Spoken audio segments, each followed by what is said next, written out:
Saya teringat kisah seorang wanita yang bernama Gillian Lynn. Ketika dia masih kecil, dia sangat aktif di kelas, mengganggu teman-temannya, nggak bisa diam. Sampai gurunya harus memanggil ibu dari Gillian untuk datang ke sekolah dan berkata, "Ibu, anakmu itu sangat mengganggu di kelas dan dia tidak bisa menyerap pelajaran yang kami berikan. Tolong dibawa ke dokter, sepertinya dia sakit gangguan mental." Ibu ini sangat terkejut karena Gillian baik-baik saja di rumah. Kemudian dibawalah Gillian ke seorang dokter. Ketika dokter itu mau masuk, ibu Gillian berpesan, "Hei Gillian, jangan mengganggu, jangan bikin ulah. Tanganmu taruh di bawah pantatmu saja kau duduki, supaya kau tidak banyak tingkah ya." Ketika dokter masuk, dokter melihat Gillian menduduki tangannya sendiri. Ibu Gillian mulai bercerita apa yang dialami di sekolah dan apa kata gurunya. Dokter itu tersenyum. Dokter itu menyalakan sebuah radio yang memperdengarkan lagu, musik. Kemudian dokter itu mengajak ibu dari Gillian untuk keluar dari ruangan. Dan mereka melihat dari luar dinding kaca. Gillian tidak menyadari bahwa dia sedang diperhatikan oleh dokter dan ibunya. Ketika dokter dan ibunya keluar dari ruangan, Gillian langsung melepaskan tangannya. Dia berdiri dan dia mulai bergerak. Dokter itu memperhatikan bersama ibu dari Gillian dan dia tersenyum. Dia berkata, "Ibu, lihatlah, anakmu ini nggak gangguan mental apalagi gila." "Oh enggak." "Oh iya, apa yang terjadi Gillian?" Gillian itu dia tipikal kinestetik. Seorang anak yang memiliki kelebihan di ototnya. Dia suka bergerak, dia belajar dengan bergerak.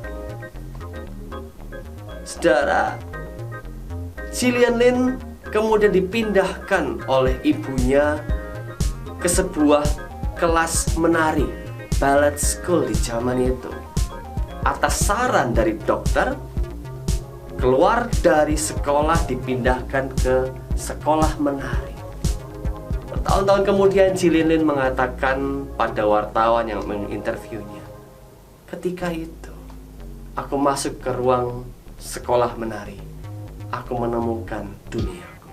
Aku bertemu begitu banyak teman yang sama sepertiku." Para orang tua yang ada di sini yang mendengarkan kata-kata saya pada saat ini, setiap anak unik, setiap orang punya desainnya masing-masing. Gillian Lynn bertahun-tahun kemudian tumbuh dewasa. Dia menjadi guru tari. Dia bahkan menciptakan banyak gerakan menari dan mendirikan sekolah menarinya sendiri yang terkenal di negara Inggris. Bapak Ibu, kita tahu sistem pendidikan di Indonesia, kurikulumnya sangat jauh dari ideal. Tidak hanya dialami oleh Indonesia sebenarnya, dialami oleh banyak negara di dunia. Kenapa? Karena anak itu unik. Setiap anak memiliki kecerdasannya masing-masing, sehingga dibutuhkan kurikulum pendidikan yang custom, yang disesuaikan, yang didesain untuk setiap anak. Tetapi tidak mungkin negara menyediakannya. Kenapa? Keterbatasan sumber daya guru, juga dana yang begitu besar.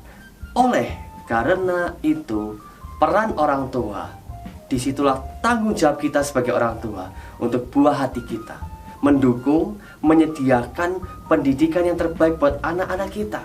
Orang tua yang paling bertanggung jawab pertama kali untuk mengamati, menghabiskan waktu, mungkin setahun, 2 tahun, 3 tahun, semakin cepat semakin baik untuk melihat anakku ini potensi terbesarnya apa kecerdasan yang dia miliki. Semakin cepat diketahui semakin bagus, semakin fokus lebih dini semakin bagus.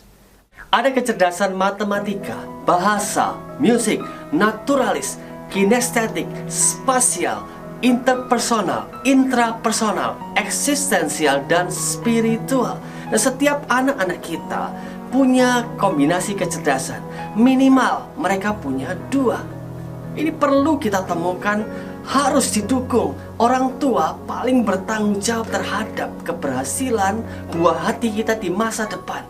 Ketika mereka menemukan potensi terbesarnya, kita dorong, kita bantu meraih bidang yang terbaik yang mereka bisa dapatkan. Seorang anak dengan kecerdasan matematika dan kinestetik, dia punya potensi di masa depan menjadi seorang ahli sport science atau seorang dokter bedah. Seorang penulis lagu yang luar biasa, dia memiliki kombinasi kecerdasan musik dan linguistik. Kalau anak Anda punya kecerdasan naturalis dan kinestetik, dia menjadi seorang chef master. Setiap anak kita unik dan harus kita temukan kombinasinya. Dia bisa punya 2 atau bahkan lebih. Jangan sampai anak-anak kita mengalami pendidikan yang salah, seperti seekor ikan yang dipaksa belajar naik pohon, seperti seekor rusa hutan yang dipaksa belajar berenang di dalam kedalaman laut. Salah. Kesalahan ini sangat berbahaya.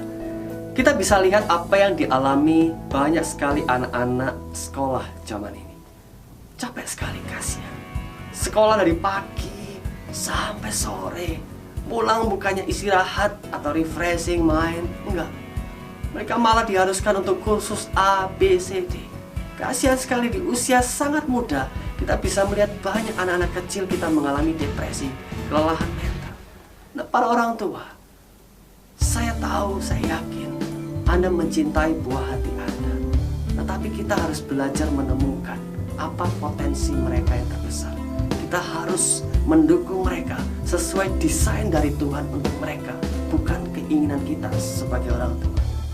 Saya mengajak saudara untuk bergabung bersama saya dalam 1 bulan program Anak Jenius.